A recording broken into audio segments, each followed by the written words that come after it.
We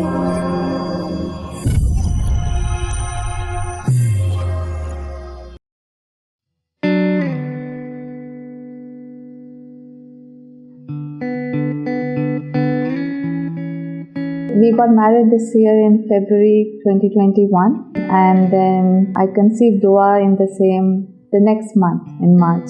Actually, I did my test from Zahra only for COVID test.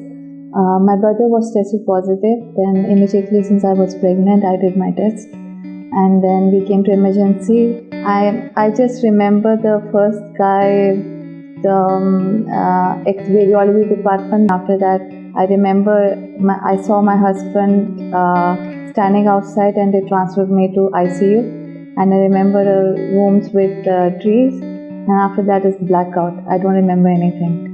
I'm Dr. Mohammed Khamis, ICU specialist in charge of ICU. First time to see Maham when she was shifted to the ICU. She came initially to the hospital for a quarantine because of mild to moderate COVID. She was pregnant in 24 weeks almost. When her condition deteriorated, we admitted her to our ICU for further management of severe critical COVID pneumonia. Over the period of 3-4 days, her condition deteriorated further, and we had to be more invasive, and we need to put her on mechanical ventilator. Once she was put on mechanical ventilator, we sedate our patients to make them asleep during the ventilation.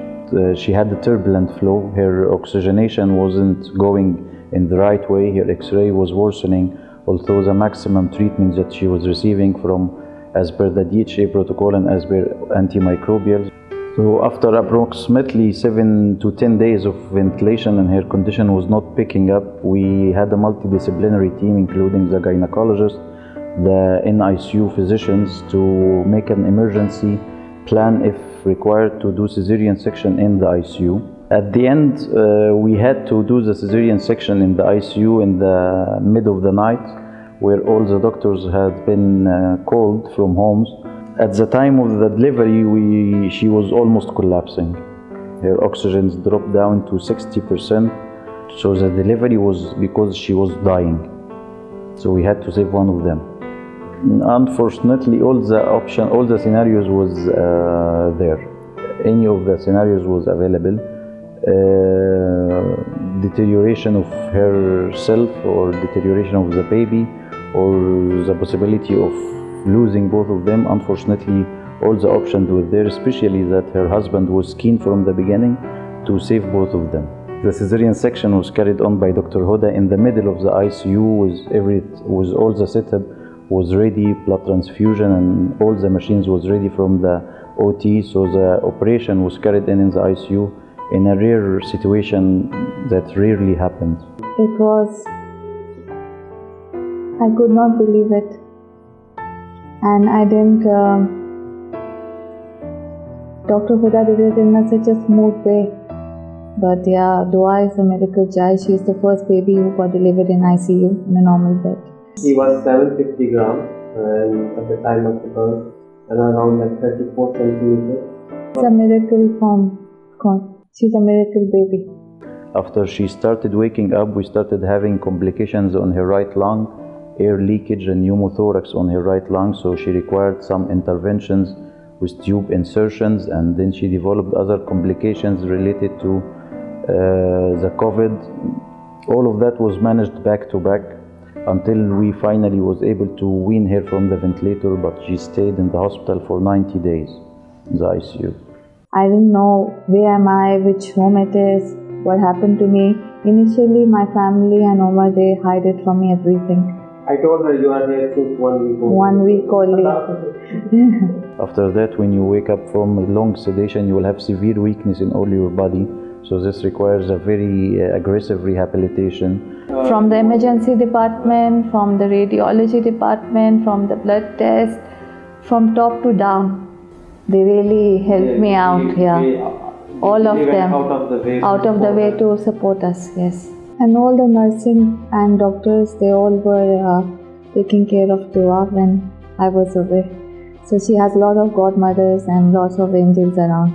The sisters are real sisters, and the doctors are after Allah. Dr. Hussam, Dr. Khamis, Dr. Vinod, Dr. Majid as Dr. well. Majid. As a mother, I can't thank him enough for taking care of my daughter when I was not there. And even the team of NICU, thank you so much. From the beginning, from day one, her husband was around, and we had to meet him with a multidisciplinary team, including the intensive care, the gynecologist, the NICU team. He was definitely in a bad shape. We tried to support him to the max. He is really a strong man, and I'm happy I took a right decision. It's a miraculous case. It's not usual. You will not usually see such cases during COVID or before COVID, to have such kind of cases and to have such kind of recovery back to her normal, back to her usual life with her family. Seeing such results and seeing such miracles make you forget the stress you had and forget everything that happened. And we are happy for her and for family even more than her husband. Every test from Almighty has a lesson, and I think I came back for a reason. Maybe there's something Allah wants me to do. Yeah, it's more than a family. It's more than a family now. So, Yeah. You guys are beautiful. Keep up the spirit, keep on saving lives, and you guys are doing a great job. Thank you for saving us. Thank you for saving Dua and my beautiful wife as well. And thank you for taking care of my husband during this episode of our life.